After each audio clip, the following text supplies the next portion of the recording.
आज मैं आपके सामने एन फ्रैंक के केस का जिक्र करने जा रही हूँ। एन फ्रैंक किसी पहचान की मोहताज नहीं है। उसके नाम से ज़्यादातर लोग जो इस वीडियो को सुन रहे हैं वो वाकिफ़ होंगे।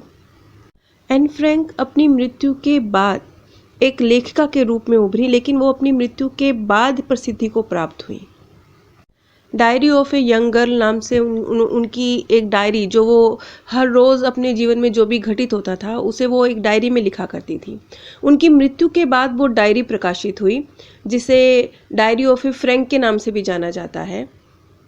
इस डायरी में एन फ्रैंक ने बहुत सिलसिलेवार जो उसके हर दिन का जीवन था उसके बारे में बहुत कुछ लिखा है। बाद में नाजियों ने किस प्रकार एन फ्रैंक के ऊपर अत्याचार किए और वो नाजियों के कैंप में रही, उसके बारे में भी बहुत डिटेल में लिखा है। आज जो एन फ्रैंक का उस समय का घर है वो एक म्यूजियम के रूप में है और नीदरलैंड में आने वाले सभी पर्यटकों के लिए बहुत ही एक महत्वपूर्ण स्थान है। एन फ्रैंक का जन्म बारबो कार्लन नाम से दोबारा हुआ। जैसे जैसे आप इस केस को समझते जाएंगे, आप जानते जाएंगे कि किस तरीके से डर, इच्छाएं, प्रतिभाएं, यहाँ तक कि आपके जो फेस का स्ट्रक्चर है, आपका जो फेस कट है, आपकी जो जो हड्डियों की शेप है, वो तक किस तरीके से ट्रांसफ़र होती है। मैं आप लोगों के साथ एन फ्रेंच और बारबो कार्लो, जो दोबारा एन फ्रेंच का जो बारबो कार्लो के नाम से रीबर्थ हुआ, वो दोनों फोटोज शेयर कर रही हूँ। जब आप ध्यान से उन दोनों फोटोज को देखेंगे और उनके स्ट्रक्चर की तुलना आपस में करेंगे तो आप समझेंगे कि जो भी सख्त पार्ट है, जैसे कि हड्डियाँ, उनमें परिवर्तन नहीं है। यहाँ तक कि आपको लिप्स और आईज भी बिल्कुल सेम महसूस होंगी। और इस बात पे और गौर कीजिए, जैसा कि मैंने पहले कई बार कहा है कि मोस्टली जो रीबर्थ के केस होते हैं 99%, उनमें ये चीज़ होती है कि जो मृत्यु होती है वो बहुत असमय हुई होती है, युवावस्था में, या बहुत ही एक्सीडेंटल मृत्यु होती है, मर्डर होता है, इस तरीके से कुछ घटनाएं घटती हैं जीवन में, या कोई बहुत गहरी अटैचमेंट किसी चीज़ से होती, तभी कोई किसी व्यक्ति को अपना पास्ट बर्थ याद रहता है। ये सामान्य परिस्थितियों में नहीं होता। सामान्य परिस्थितियों के केस तो मुश्किल से 1% होंगे जिसमें किसी व्यक्ति ने पूरा जीवन जिया, शांतिपूर्वक जिया, और वो अपनी पूरी आयु करके 80-90 वर्ष की पूरी आयु करके वो मृत्यु को प्राप्त हुआ और उसे अपना पास्ट बर्थ याद है। इस तरह के केस 1% भी नहीं है, बहुत बहुत बहुत विरले हैं। सन 2000 में पहली बार डॉक्टर वाल्टर की मुलाकात बारबो कार्लो यानी एन फ्रेंच का जो रीबर्थ है उनसे हुई, और बाद में आगे चलकर वो दोनों बहुत अच्छे दोस्त बन गए। एन फ्रैंक की मृत्यु 1945 में हुई थी बर्गर बेल्सन के शिविर में, जो नाजियों के शिविर थे जहां यहूदियों को रखा गया था, उस शिविर में हुई थी। और लगभग 10 साल बाद 1954 में बारबो का जन्म हुआ था। उसका जन्म ईसाई माता पिता के घर में हुआ था, स्वीडन में। अब जैसा कि ज़्यादातर इस तरह के रीबर्थ के केसेस के मामले में होता है, यहाँ पे हम लोगों का गुड लक है कि हम लोग हिंदू धर्म में पैदा हुए हैं, हिंदुस्तान में रहते हैं। तो जब यहाँ पर किसी व्यक्ति को अपना पास्ट बर्थ याद होता है तो उसको अप्रिशिएट किया जाता है, उससे और प्रेम पूर्वक और जानने समझने की इच्छा रखी जाती है, उसकी भावनाओं का सत्कार किया जाता है। लेकिन जैसे कि ईसाई धर्म में बारबो का जन्म हुआ, तो जब उसने अपनी यादों को बताना शुरू किया तो उसकी बातों पर किसी ने विश्वास नहीं किया। यहाँ तक कि जब वो ये कहती थी कि मेरा नाम बारबो नहीं है, मेरा नाम तो एन फ्रैंक है, तो किसी को पता भी नहीं था कि बच्ची क्या बोल रही है, बल्कि उसके माता पिता उसे डांट ही दिया करते थे कि वो अपना नाम सही से ले।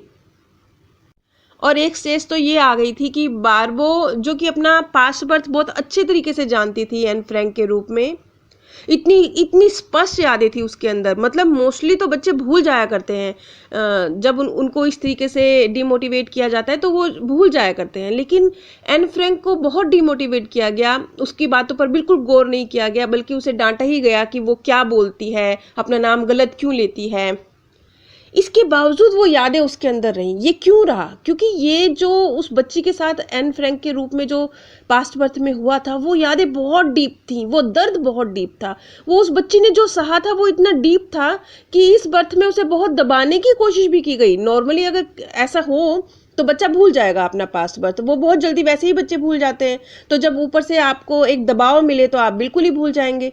लेकिन एन फ्रैंक नहीं भूली, बल्कि स्टेज तो ये आ गई कि जब वो लगभग, जब उसने बोलना शुरू किया 2.5-3 की आयु के आसपास, और उसने बताना शुरू किया कि मैं एन फ्रैंक हूँ, और माता पिता की तरफ से कोई ध्यान नहीं दिया गया, तो बच्ची चुप हो गई, उसने बताना बंद कर दिया। लेकिन बाद में एन फ्रैंक के बारे में जब उसके स्कूल में बताया गया तो वो बहुत हैरान होती थी कि मेरे पास्ट बर्थ को मेरी मैडम कैसे बता रही है, मेरी टीचर कैसे बता रही है। क्योंकि उस वक्त बाद में जाकर कुछ वर्षों बाद, 2-3 वर्षों बाद, वो जो बुक थी जो एन फ्रेंच ने लिखी थी, डायरी ऑफ ए यंगर, वो स्वीडन में भी प्रकाशित हो गई।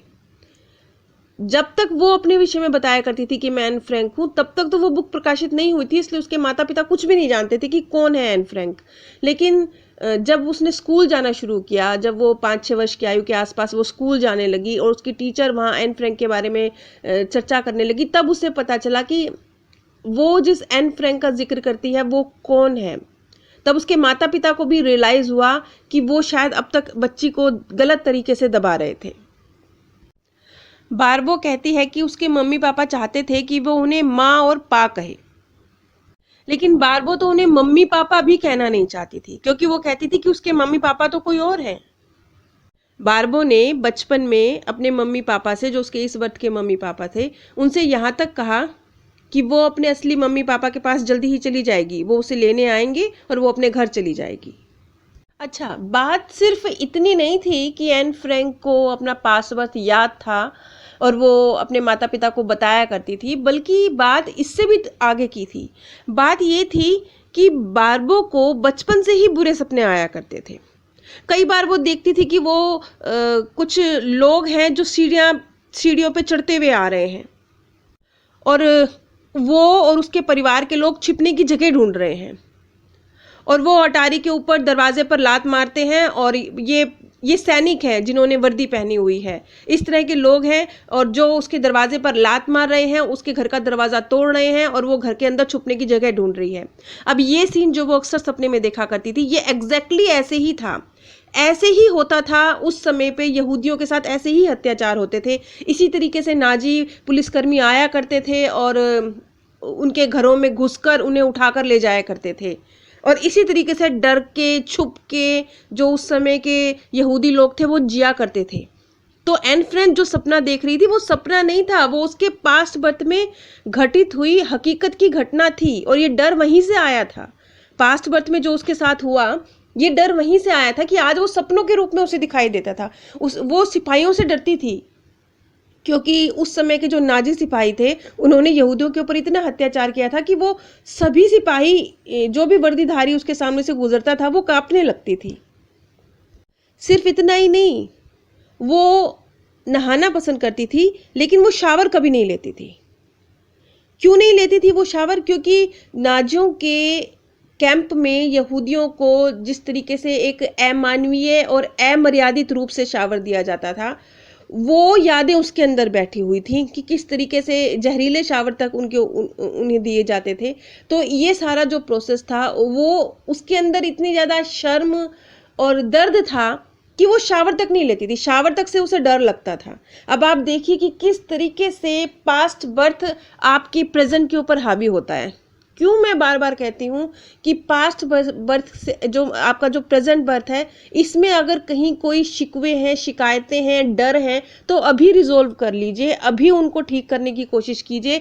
नेक्स्ट बर्थ तक जब ये कैरी फॉरवर्ड हो जाते हैं, तब तो पता भी नहीं चलता कि ये आ कहाँ से रहे हैं।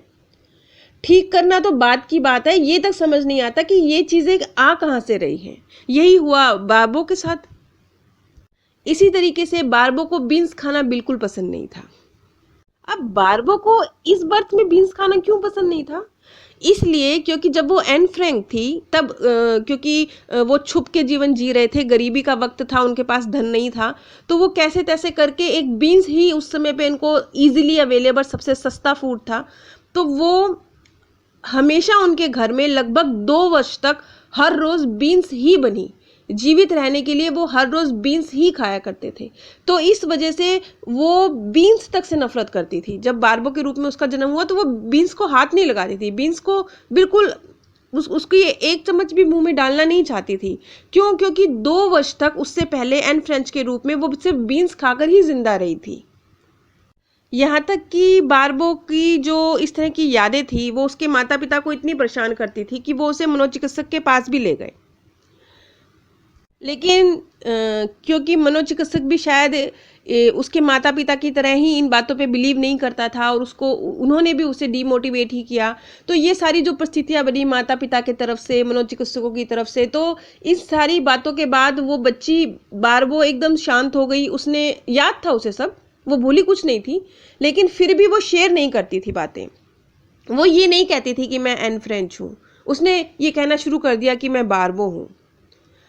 एक तरह से अपने अंदर सब कुछ रखना शुरू कर दिया, शेयर करना बंद कर दिया, क्योंकि उसकी बातों को समझने वाला कोई था ही नहीं, तो वो किससे शेयर करती। यहाँ तक कि मनोचिकित्सक जिसके पास उसके माता पिता लेकर गए वो तक उसकी बात को समझ नहीं पा रहे थे। अब आप सोचिए एक मासूम बच्ची किस दौर से गुजर रही होगी कि इतनी स्पष्ट, इतनी क्लियर यादें हैं उसके मन में पास्ट बर्थ की, लेकिन कोई सुनने और समझने वाला उसके आसपास मौजूद नहीं है।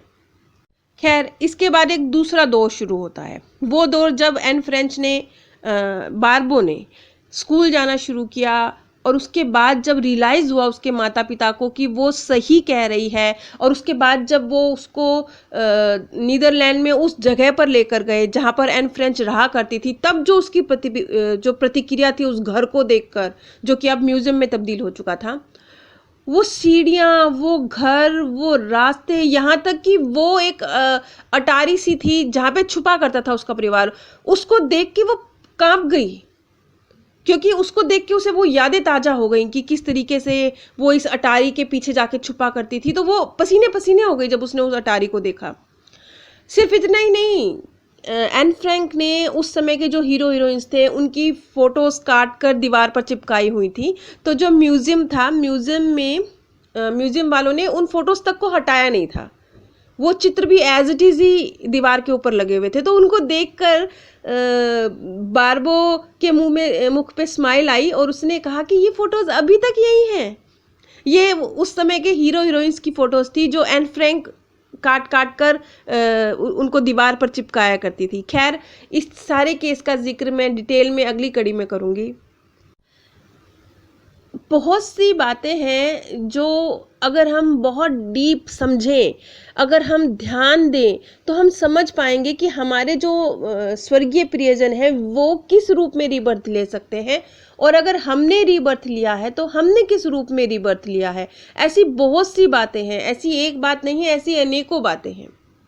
यहाँ मुझे खुद से जुड़ी हुई एक बात भी याद आ रही है।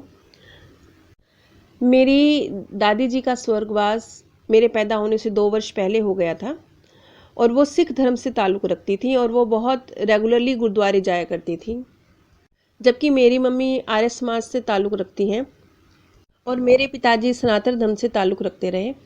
तो बचपन से मुझे आर्य समाज और सनातन धर्म से जुड़ी हुई शिक्षाएं मिली, लेकिन इसके बावजूद जब मैं बच्ची थी, जब मुझे किसी ने सिखाया भी नहीं था, जब मुझे किसी ने बताया भी नहीं था, तब भी मैं गुरुद्वारे जाने की जिद किया करती थी और गुरुद्वारे में जाकर जिस प्रकार से मैं मत्था टेका करती थी और ऐसे गुरुद्वारे का चक्कर लगाया करती थी जैसे कि मैं वाकिफ़ हूँ इस गुरुद्वारे से, जबकि ये कार्य सिर्फ मेरी दादी जी किया करती थी। और मेरी दादी जी के गुजरने के बाद मुझे तो सनातन धर्म से संबंधित और आर्य समाज से संबंधित संस्कार मिले, लेकिन फिर भी मेरा रुझान सिख धर्म के प्रति था बचपन में।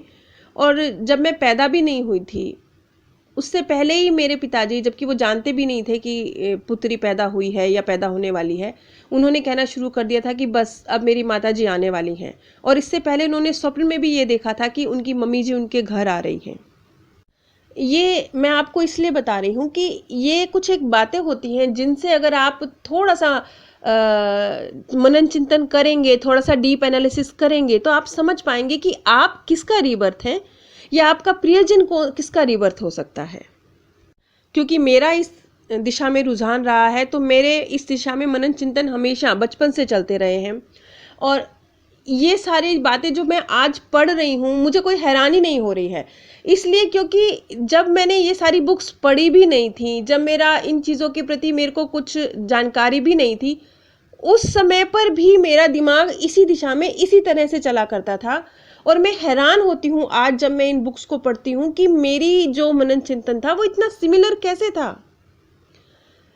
आज मेरे को हैरानी होती है इन बुक्स को पढ़ते हुए कि ये सारी बातें मेरे को पहले से ही कैसे मालूम थी। एक बच्ची के रूप में, बहुत मासूम थी मैं उस वक्त, लेकिन मुझे ये सारी जानकारी जो आज मैं किताबों में पढ़ रही हूँ उसी वक्त से मालूम थी। और जो मेरी दादी जी थी वो भी स्पिरिचुअल रूप से बहुत एक उच्च श्रेणी की महिला थी। अब एन फ्रैंक के इसी सत्य केस को मैं अगली कड़ी में डिटेल में डिस्कस करूँगी। नीचे डिस्क्रिप्शन बॉक्स में मैंने आप सभी के साथ अमेज़ोन का लिंक शेयर किया है। अगर आप इस लिंक के माध्यम से कुछ भी परचेज़ करते हैं तो बिना कोई आर्थिक नुकसान उठाए भी आप इस ज्ञान के प्रसार में सहयोग दे सकते हैं। और हज़ारों लोग जो इस ज्ञान के द्वारा शांति को प्राप्त कर रहे हैं, उच्च स्तरीय ज्ञान को प्राप्त कर रहे हैं, आप भी उनकी दुआओं की भागीदारी प्राप्त कर सकते हैं और हज़ारों लोगों के मनों तक सुकून और शांति पहुंचाने की वजह बन सकते हैं। मैं उम्मीद करती हूँ कि ये छोटा सा सहयोग मुझे आप सबकी तरफ से ज़रूर मिलेगा। आप सभी पर परमात्म सौंदर्य, प्रेम और आनंद सदैव बरसता रहे।